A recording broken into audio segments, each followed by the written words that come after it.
All right. Well, hello, Farm Bureau members. I am here with the State Senator Shewmake. Senator, thank you so much for visiting and giving us some time. We really appreciate it.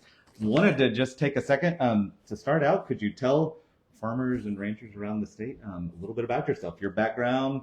What was the catalyst for running for office? Yeah, so my background is I'm an economist. I teach at Western Washington University.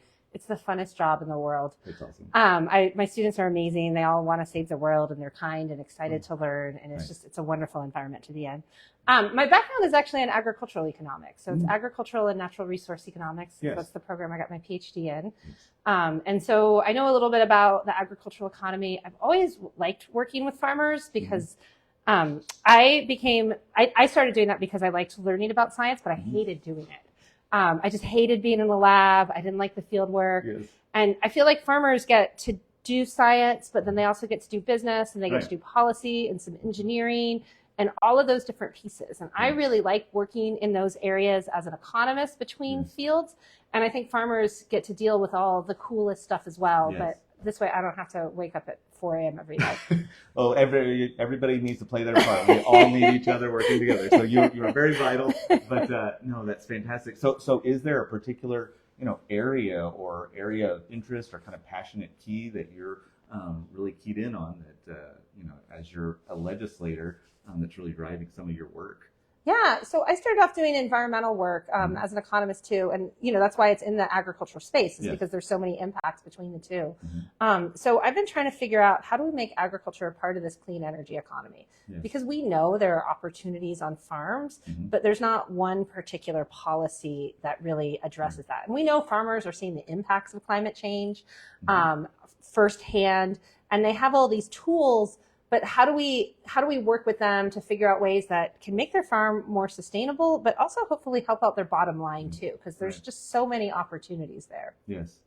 No, that's fantastic. Well, I know you have been very involved and really a key component as far as for the Agriculture Committee and agriculture stakeholders. Your work with, I know, the Dairy Federation on anaerobic digesters was one.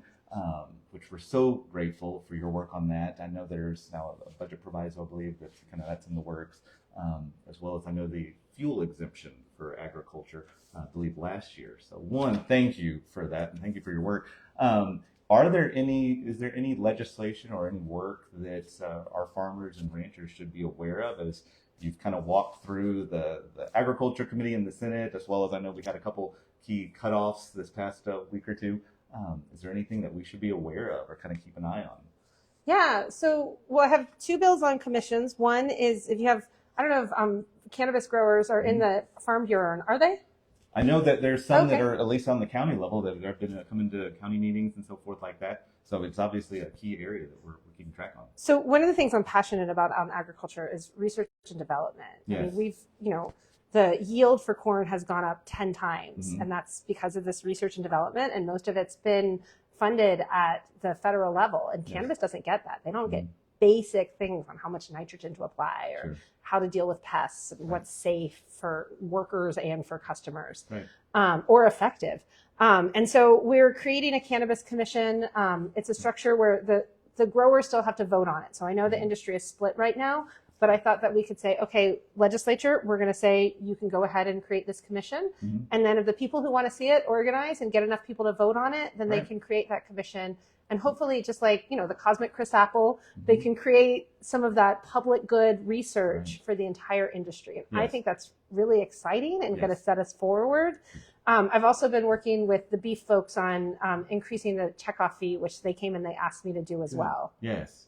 So I know that is something that we're really watching, that it's moving forward, and that's exciting in many ways.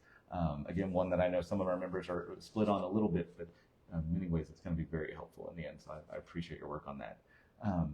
Well, kind of as wrap up a little bit, is there any area or issue that agriculture can be a support to you, that we could help any of these priorities that you have, that we could serve you?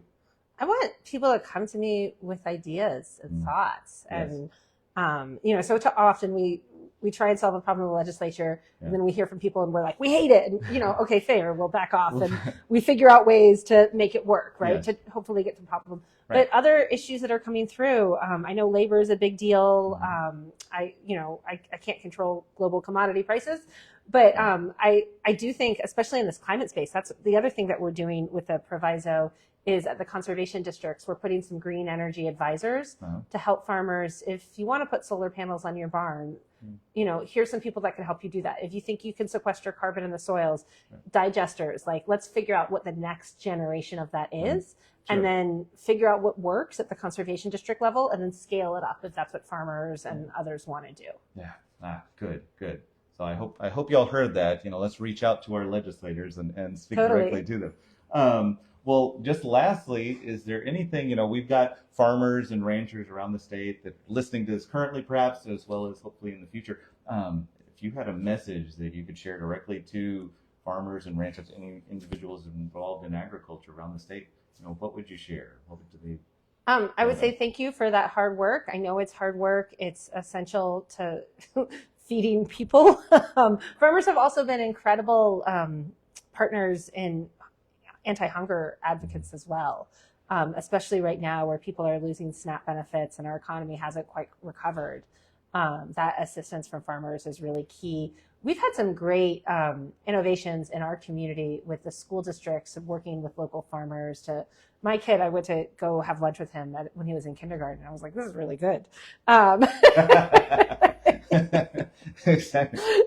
Coming to school tomorrow, actually. Yeah, right? They ate at 10 a.m., so it was a little... That's fantastic to know, though, that they are making a difference in the local school levels. I think this is something that we should move forward on. Right now, we have some budget challenges, but going forward, I'm telling all my colleagues about how my 6-year-old loves salad because they feed it at school. And when I'm in Olympia, my husband's frozen pizza, for the kids, which is fine. But it's not coming from us. It's coming from the really good meals at school. And that's because of these food to farm, farm to table, farm to schools partnerships that are just incredible in creating this healthy generation of kids. That's so good to hear. Thank you for your advocacy on that. Yeah. Continued voice. Really appreciate it. Thank you so much for your time. Yeah, thank you for reaching out and nice to see everyone. Is this Facebook Live or? Correct. Hello, Facebook.